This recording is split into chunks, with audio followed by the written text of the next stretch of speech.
The Singapore Strait is one of the busiest waterways in the world.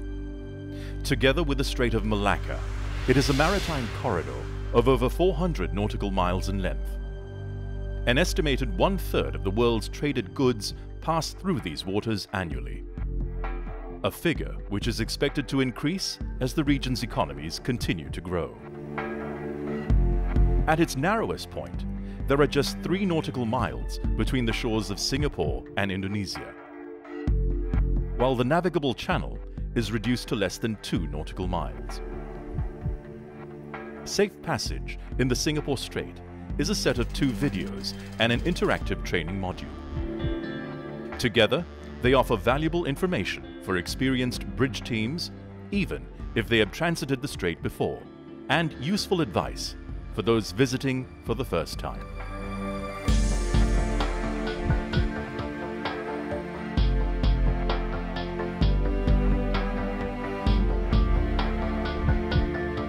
There are around 1,000 ship movements each day in the Singapore Strait. As a result, watch-keeping officers can find themselves having to deal with traffic situations involving a wide range of vessel types and sizes. This is especially challenging in poor visibility. So detailed voyage planning, good seamanship, and situational awareness are essential to safe navigation. The hydrographic data is regularly checked, so when calculating safety factors on depth and contour settings, make sure you have the most recent updates.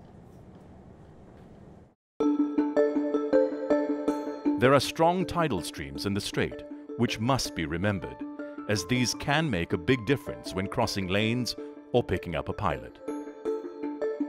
The pilot boarding grounds for Singapore and Malaysia are all to the north of the TSS. Sambu, the pilot boarding ground for Indonesian ports, is to the south. Navigation in the strait can be demanding, so everyone needs to be properly rested at the start. Traffic movement is always changing. Watch-keeping officers need to know their ship's position and maintain good situational awareness so that they can make appropriate navigational choices. It's important to have the right level of bridge personnel. Always follow your company's SMS. All vessels must proceed with caution. They need to maintain a speed consistent with safe navigation. As always, keep to your company's SMS, but it is strongly recommended to have the engine room manned throughout the transit. In addition to following all applicable rules of the road, officers are well advised to take a look at Rule 10 concerning navigation in a TSS. Remember, being in a TSS does not give you the right of way, so use good seamanship. This could mean slowing down to help resolve a traffic situation, even when you have the right of way. Always maintain a safe distance from other vessels. Keep an eye out for the weather. Sudden thunderstorms with heavy rain can occur between June and August, and October to December. The visibility can become moderate or poor very quickly. Haze can also reduce visibility. Shipmasters are advised to keep a proper lookout and navigate with caution. In addition to following all applicable rules of the road, ships shall comply in particular with Rules 19, 20, and 35 concerning the conduct of vessels in restricted visibility, the exhibition of navigation lights, and the use of sound signals. In darkness, vessels crossing the TSS and all precautionary areas are requested and recommended to display a signal of 3 all-round green lights in a vertical line. This indicates the intention to cross to all nearby vessels. In the TSS, it's rarely possible to always keep strictly to the planned course line. Watch-keeping officers must be prepared to move to one side of the lane or the other to overtake or even when being overtaken. As well as the traffic in their immediate surroundings, they are advised to look well ahead to see what situations may be developing. Information on other vessels' intentions may be requested from the VTIS. The Singapore VTIS operates 24 hours a day. It is an advisory service and covers the 3 Strait reporting sectors 7, 8 and 9, known as Strait Rep. Reporting to it is mandatory when going into a new sector. It's good practice to inform the VTIS of your intentions at that time. There are teams of operators for each of the Strait Rep sectors. Mariners are recommended to follow the advice of the VTIS whenever possible, because the operators can have a better understanding of the traffic movements over a wider area. But remember that following navigational advice given to you by the VTIS does not give you the right of way. The bridge team alone is responsible for the safe navigation of the vessel. Going west, you will enter the TSS in its far eastern section, Sector 9.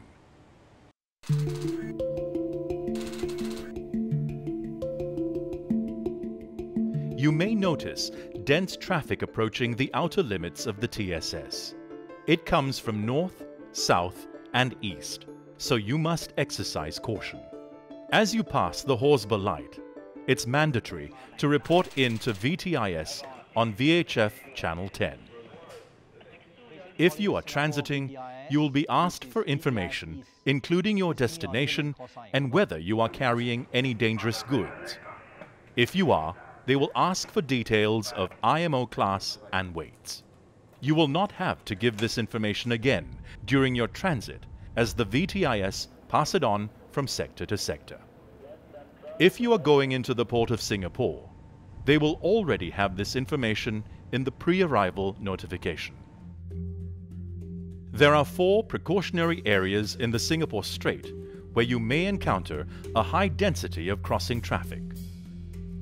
Westbound, the first precautionary area takes up about half of Sector 9.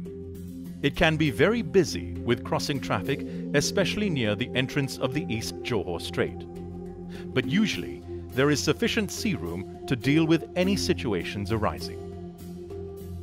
There may be many tugs and tows, but mostly in daylight hours, starting at around 6:30. You will see fast ferries crossing throughout the strait.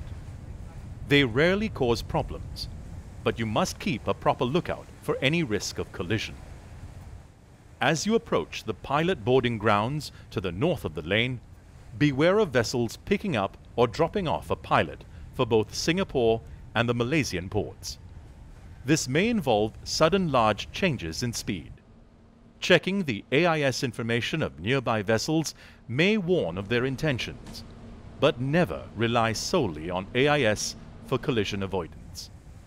Remember that not all ships are fitted with AIS, and even if they are, it may be switched off, or the information provided may be incomplete or incorrect.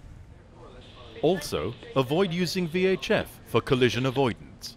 This can lead to confusion and hinder transmission of important VTIS information. Always comply with the call regs. Never become complacent. Always keep your eyes open. Avoid making a guess at a nearby ship's intentions. On leaving the first precautionary area, check your position to be certain that you are still in the westbound lane.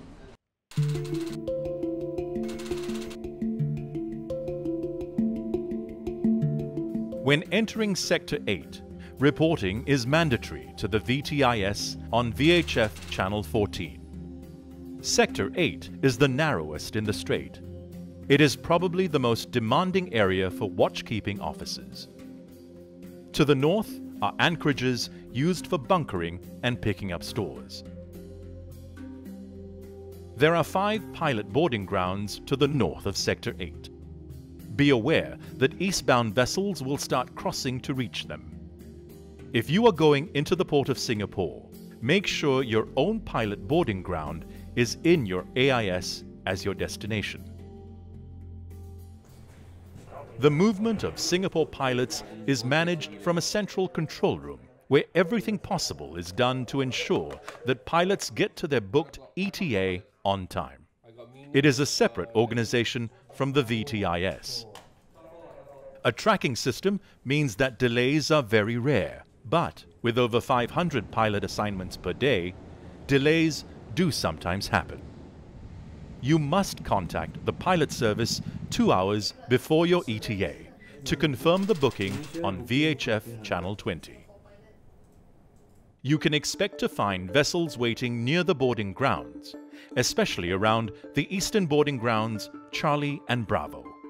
Vessels are advised to calculate and adjust their speeds in the hours before arrival to avoid having to wait near a boarding ground and cause congestion.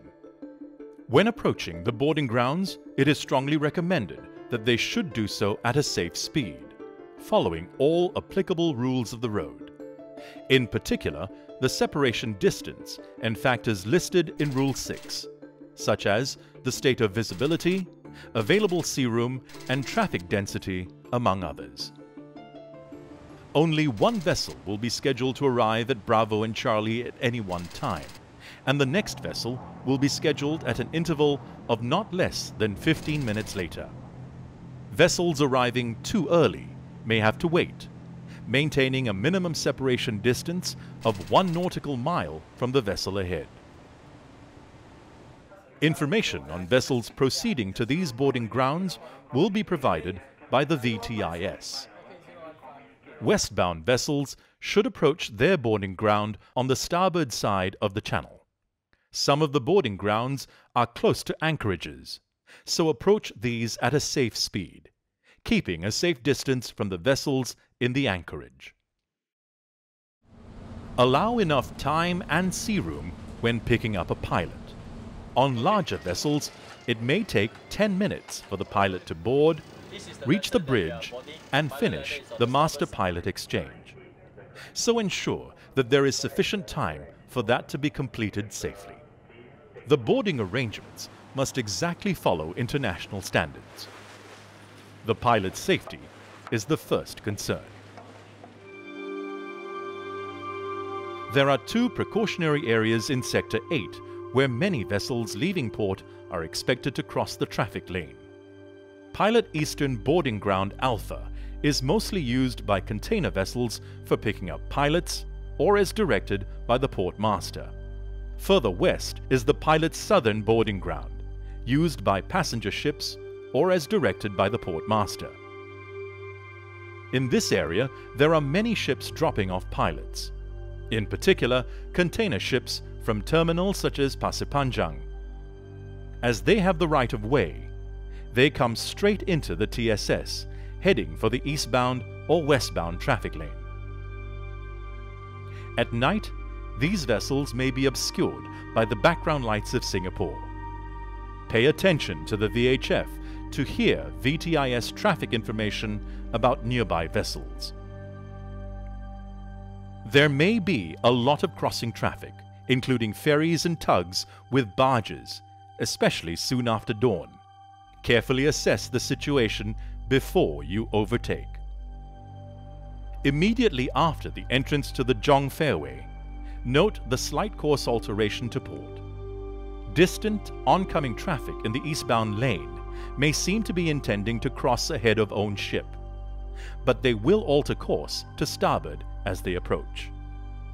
Also, be aware that VLCCs in the eastbound lane may cross the westbound lane here, heading for the Shell single buoy mooring to the north of the TSS.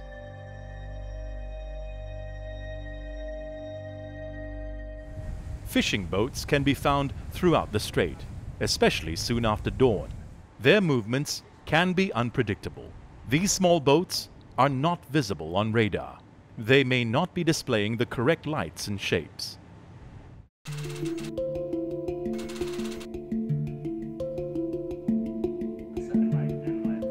Report in to VTIS on VHF Channel 73 as you enter Sector 7. The westbound lane of the TSS is wider than in Sector 8, so generally the traffic is light. There's a wheelover position immediately inside Sector 7, near the Raffles Lighthouse. Beware of converging traffic and ensure you start early enough as there is shallow water outside the channel. There are 2 pilot boarding grounds at the western port limit of Singapore, Alpha and Bravo. There is also one in Malaysian waters, Tanjung Pelepas. Look out for crossing traffic and vessels slowing down to pick up pilots. The area adjacent to Western Pilot Boarding Ground Alpha is often busy with ship-to-ship transfers and vessels at anchor. There is a final precautionary area which may have crossing traffic entering and leaving the West Johor Strait. If you are going to the port of Tanjung Pelepas, their pilot center is on VHF channel 64. You are leaving Sector 7, report channel 88, have a good watch. VTIS West, out. Once you leave Sector 7 and enter Sector 6, please inform the Singapore VTIS that you have completed your transit and report to Johor VTS on channel 88. You are now in the Malacca Strait.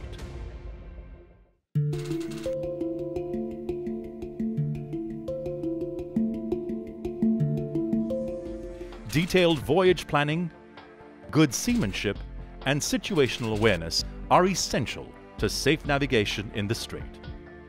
Make sure your bridge is adequately manned as specified by your SMS.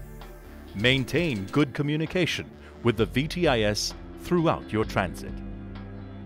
We hope you found this video helpful. Have a safe passage.